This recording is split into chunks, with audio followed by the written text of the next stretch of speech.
Coming up on Jerusalem Dateline, Israel in a time of solemn fasting while threats continue from Iran and Hezbollah. Middle East expert Yigal Carmon presents a vision of a weakened Iran. Plus, looking back at 10 years of trying to make it work. Adele Raemer recalls the years living next to Gaza. And Magen David Adom prepares for any scenario. All this and more coming up on this edition of Jerusalem Dateline. Hello and welcome to this edition of Jerusalem Dateline. I'm Chris Mitchell. Israeli intelligence is now indicating there are signs Iran is preparing for a large-scale attack, possibly as soon as the next few days, in retaliation for the killing of the Hamas leader in Tehran. Now, with tensions on the rise, the U.S. is sending a powerful array of military assets to the region. Take a look. U.S. Secretary of Defense Lloyd Austin ordered the guided missile submarine USS Georgia to the Middle East and told the Abraham Lincoln aircraft carrier to increase its speed to the region. Austin also spoke with Israeli Defense Minister Yoav Galant, who told IDF recruits that Israel is ready. You should know this, that whoever will harm us in a way that he has not acted in the past is also likely to get hit by us in a way that we have not acted in the past, and the IDF has a significant and strong capability. Alex Trayman of JNS.org tells CBN News if and when Iran and its proxies attack, Israel's response will be robust. I absolutely expect a much more robust Israeli response, both because it's expected that the attack of Iran will be larger than the attack in April, and it will be a coordinated attack, an attack that includes Hezbollah to Israel's north and possibly the Houthis in Yemen towards Israel's south. So this is a coordinated attack. While the United States says that they want to de-escalate tensions in the region could not be higher. Hamas escalated those tensions when they refused to join negotiations on August 15th that some hoped would lead to a ceasefire. All these tensions come on the eve of Tisha B'Av, one of the most solemn days of the year for the Jewish people. Many fast and remember the calamities that fell on the Jewish people, like the destruction of the first and second Jewish temples. So it's a day of major Jewish calamity in history, but at the end of times, it's supposed to be that the Tisha B'Av becomes a day of joy. And we know that this war started on Simchat Torah, which is a major Jewish holiday. The enemies of the Jewish people turned this day of joy, the Simchat Torah, into a day of mourning like Tisha B'Av. So hopefully this conflict will be able to turn Tisha B'Av from a day of mourning into a day of joy. On Sunday, the IDF refuted accusations it targeted civilians when it attacked a meeting of Hamas terrorists, including a top Islamic Jihad commander. An area that, according to our intelligence, no women and children were present. You can see in a video published by us today that the compound is still intact and that there is no significant cratering or damage to the main structure of the compound. This pattern of systematic abuse of schools for military activities by Hamas and Islamic Jihad endangers both Gazans and Israeli civilians. It must be condemned by the international community. In the middle of war and turmoil, an encouraging moment for the Jewish state. As the Olympics closed in Paris, Israeli athletes celebrated their best Olympics ever with a total of 7 medals.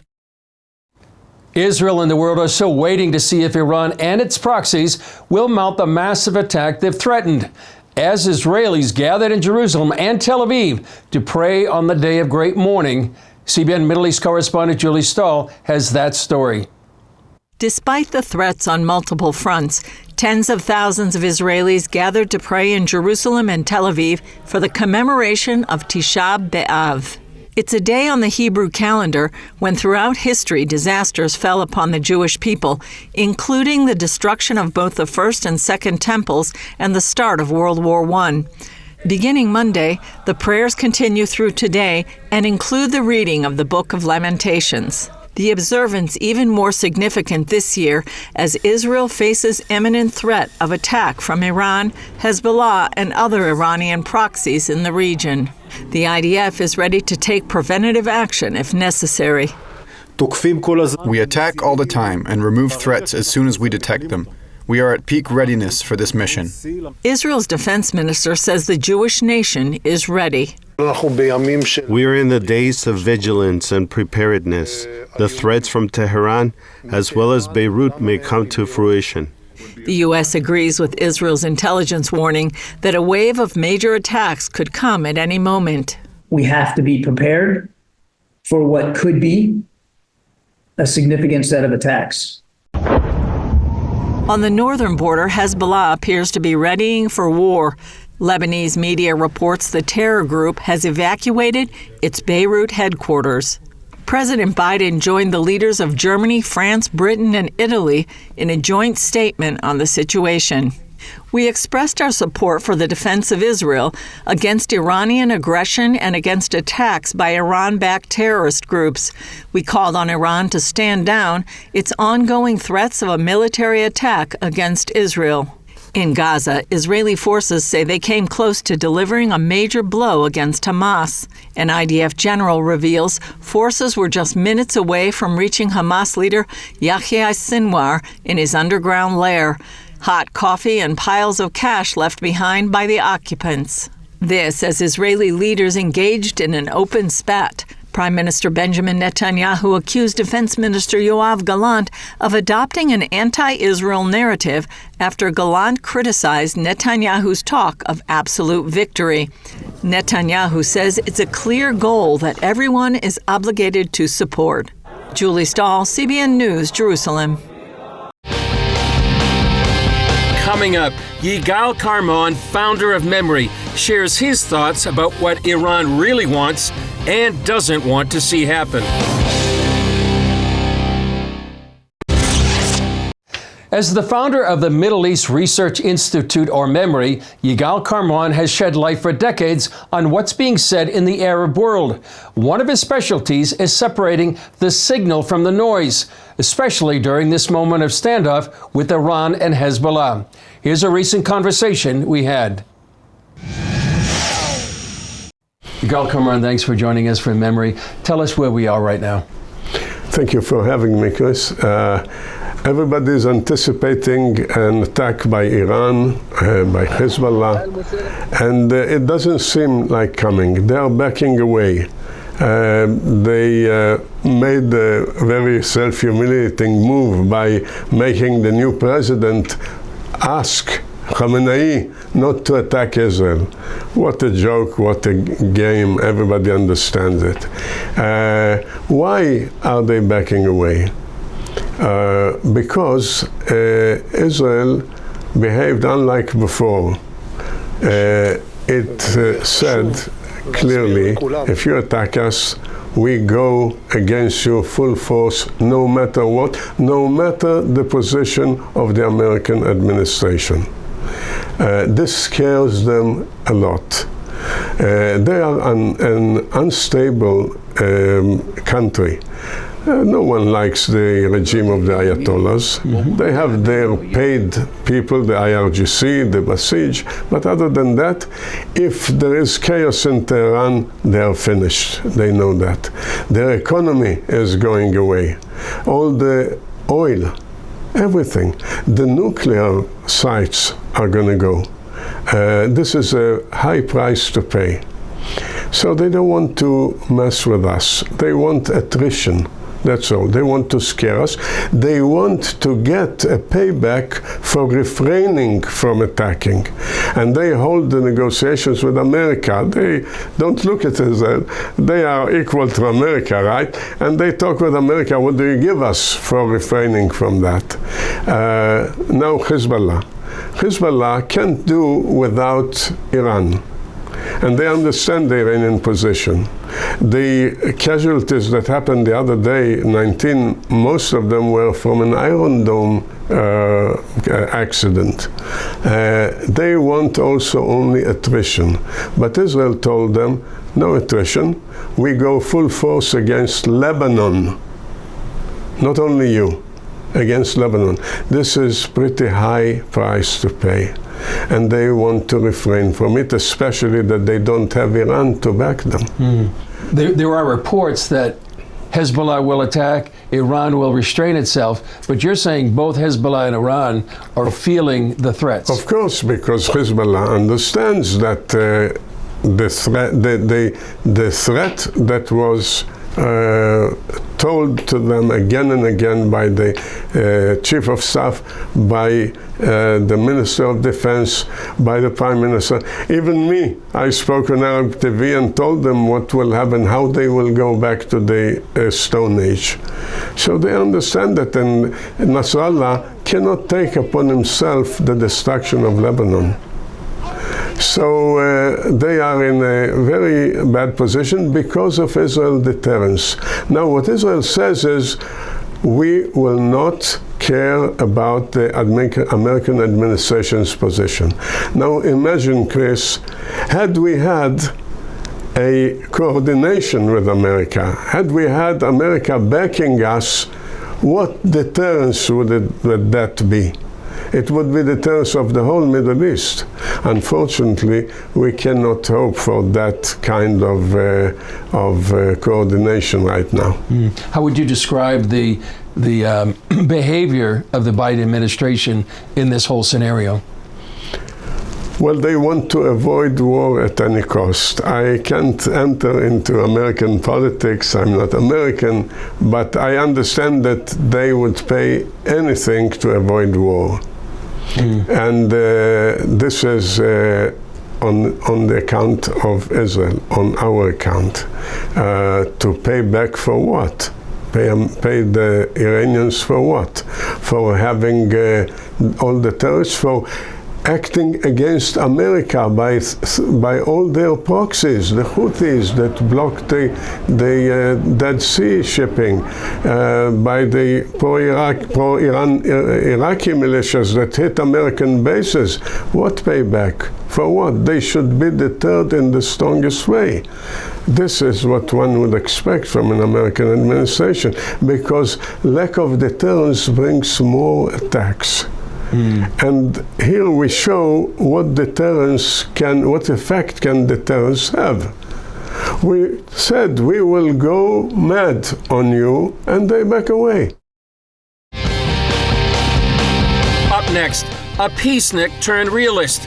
Adele Raemer from Kibbutz Nerim shares what it was like to have Gaza as your close neighbor. Nearly 2 decades ago, Israel agreed to disengage from Gaza with the thought it might be a step toward peace. Since then, however, those living near the Gaza Strip and beyond have endured constant rocket attacks that ultimately led to the events of October 7th. CBN Middle East correspondent Julie Saul spoke with one Israeli woman about her years living next to the Gaza Strip. When Israel pulled some 8,000 Israelis out of the Gaza Strip in 2005, leaders did so with good intentions and hoped for positive results. We believed in peace, and we worked for peace. Adele Raemer lives on Kibbutz Nerim, next to the border fence with Gaza. She helped Gazans for years, hoping to achieve the dream. That changed after October 7th. For years, the Gazans, the world have been saying that they live in an open-air prison. So if it was such an open-air prison, how did they get all of the cement in to build tunnels? How did they get all of the weaponry that they came over here with? The tactical weapons, the flak jackets, the helmets, the Kalashnikovs. How does that get into an open-air prison? She explains how it happened. Unfortunately, the money that came in, instead of going to the people that needed the money, the Gazan people who deserved the money, who needed the money for food, to fix their houses, to build new houses and schools, all of that money was invested in warfare and invested in tunnels where our people are being kept now. In 2022, Raemer told CBN News what it was like to live under constant threat. From the moment we hear the red alert, we have between 0 to 10 seconds before we hear the explosion of the rocket. And that's the amount of time that we have to get to someplace safe. Each home near the Gaza border and all those built across Israel since the early 90s include a bomb shelter. Then again, rockets aren't the only weapon Hamas uses to attack border communities. There's a whole web of tunnels under our feet. And imagine being in New York and a terrorist popping up from a sewer all of a sudden and spraying the people all around with machine gun fire. Even before that, the United Nations knew about the situation. 10 years ago, the IDF showed then UN Secretary General Ban Ki-moon the evidence. I was shocked and alarmed by this underground tunnel, which had been used for penetration for terrorist purpose. I have been repeatedly condemning this rocket attacks by Hamas from the air. While visiting Kibbutz Nirim, he met the family of Daniel Traeger, a 4-year-old killed in a Hamas mortar attack. Recently, at the fence where Hamas terrorists broke through to enter her community, Raemer reflected on life before 2005. I used to go into a car on a Saturday and drive out to the beach, go to the open-air market in Gaza, and Gazans used to come over here and work. I spoke to a Gazan who worked on my kitchen 20 years ago. And I asked him, it must be hard because you have to get up really early in the morning to cross over and do the security checks. He said, yeah, but at least I can put food on my table and clothe my children.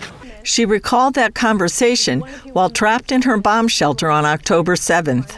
And as I was sitting in the safe room with my son holding down that handle, I was wondering to myself, where are all the good Gazans? Where are they? How is this happening? Raemer admitted it would take a lot for her to work for peace again. I have to earn back my trust. Everybody has to earn back my trust. Also the IDF, who let the ball drop on October 7th, not on purpose, but there were many, many mistakes that were fatal mistakes that were made that day that cannot ever, ever happen again. Julie Stahl, CBN News, Kibbutz Nirim, Israel. Well, joining us to talk more about this story is Middle East correspondent Julie Stahl. Great report with Adele. And we were both there reporting on the disengagement. And this is very relevant tonight. I'm going to show some headlines from 2005. The disengagement passed in the Knesset. And then it went ahead, forced evacuation. There were 9,000 residents in the Gaza Strip.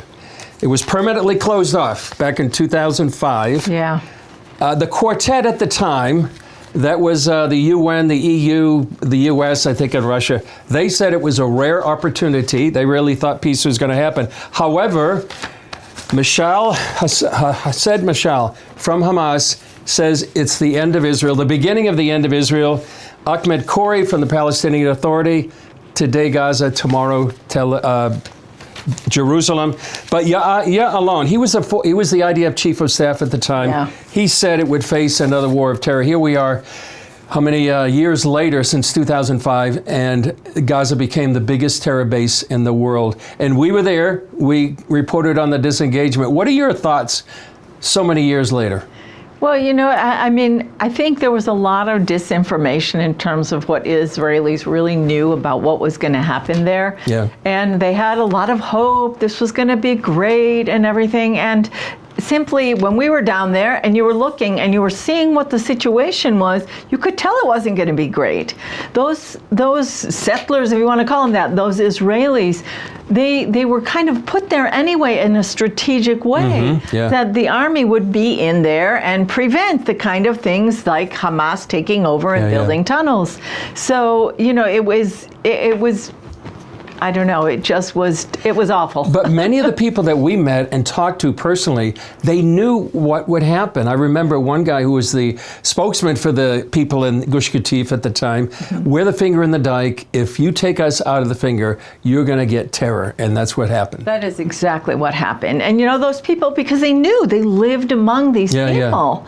And they knew what the situation really was. There were terror attacks down there. There were terror attacks inside. I remember a school bus that was attacked by terrorists and killed kids, and so they knew they were living on the edge. And even there were, the settlements that were 3 of them right at the top of the northern Gaza Strip, and nobody ever thought those would be evacuated because it was clear they were a security buffer. Sure. And then suddenly at the last minute they were out too, and then those people on the Israeli side were the front lines, and they had to build a wall, and they were severely attacked on October 7th. Yeah, you know, the two wars that Israel's facing right now is Gaza, still fighting Hamas, Yes. Although degraded in a significant way. And then Hezbollah on the north, when in 2000, they pulled out of there. And that was a security buffer zone for 18 years. So it's a lesson, a hard, bitter lesson that Israel has had to learn. When you pull out of land like that, Muslims see that as a victory. Yeah, because they view power. Power is the right thing. That's what they look up to. That's what they humble themselves to. And if you suddenly are like nicey nice and weak, then goodbye. Yeah, and you're planning to interview another lady that we met down there, yes. Anita Tucker, who was the celery lady because she grew thousands and thousands of celery heads. Amazing. Tell us a little bit about that. Yeah, so I'm hoping to meet with Anita, her community, Netzer Chatzani. The whole community moved out together, and they're not too far from the Gaza Strip, about halfway between here and there. And they've established their own community, continued the farming. But, you know, most of the farmers, they couldn't farm anymore. Yeah. They lost their farming, and those greenhouses were bought by wealthy Jewish people in the States, given to the Palestinians so they could have a source of income, and they burned them down and destroyed them. So that in itself should have been a clue 19 years ago. Yeah, a better lesson. Julie, thanks so much. Thank you. Still ahead, prepared and ready. Israel's National Emergency Medical Services go into standby mode and harness AI to help save lives. As Iran and Hezbollah escalate their threats against Israel, the nation's emergency services are preparing for potential large-scale attacks. Our correspondent Chuck Holton got an exclusive look at how Israel's National Emergency Medical Service, Magen David Adom, is readying itself for any scenario. You've heard of the Red Cross, but in Israel, it's the Red Star of David that's saving lives. Magen David Adom, or MDA, is Israel's premier ambulance and blood service. With a force of over 30,000 volunteers, they're on the front lines of Israel's defense against terror. So ever since October 7, 2023, Magen David Adom has been preparing for a large-scale war in Israel. We understand that, first of all, maybe international assistance will be blocked because the airport will be closed. So we have stored medical equipment, water, and food rations for many months ahead. MDA's arsenal includes more than 1,500 ambulances, hundreds of motorcycles, and even boats and helicopters. They're not just preparing, they're ready for war. We train our people to work in what we call an isolated island scenario, meaning those are the ambulances that you have, this is the manpower that you have. Now think of how you respond better without having the umbrella of the entire organization. As they seek to help Israel be as prepared as possible for whatever might happen in the next few days, Magen David Adom is doing a lot more than just providing ambulance services and first aid training. They're also stockpiling things like this generator in different spots all around the country in case there's a nationwide power outage because of the attacks. MDA isn't just waiting for attacks. They're empowering Israeli citizens to defend themselves. We train communities, we equip them with medical equipment, so if, God forbid, they are attacked, they can respond first. In the face of these threats, MDA is leveraging cutting-edge American technology to save lives. We are using AI features in order to send ambulances automatically without the intervention of a human, done very, very quick. We use a machine learning processes in order to predict where the next call will come from. And as Israelis watch the skies tonight, MDA is as prepared as it can get. We are in a standby as nobody really knows what will happen. And we do understand that if Iran will retaliate from 5 different fronts, this might cause damage in a colossal magnitude. This might cause hundreds, if not thousands of wounded. And this is why everyone are preparing. Chuck Holton, CBN News, Jerusalem. Well, Magen David Adom does amazing work, and just incredible that they can use AI that way. Well, that's all for this edition of Jerusalem Dateline. Thanks for joining us. And please continue to pray for Israel, for all those caught in harm's way, and for the hostages to return home. I'm Chris Mitchell. We'll see you next time on Jerusalem Dateline.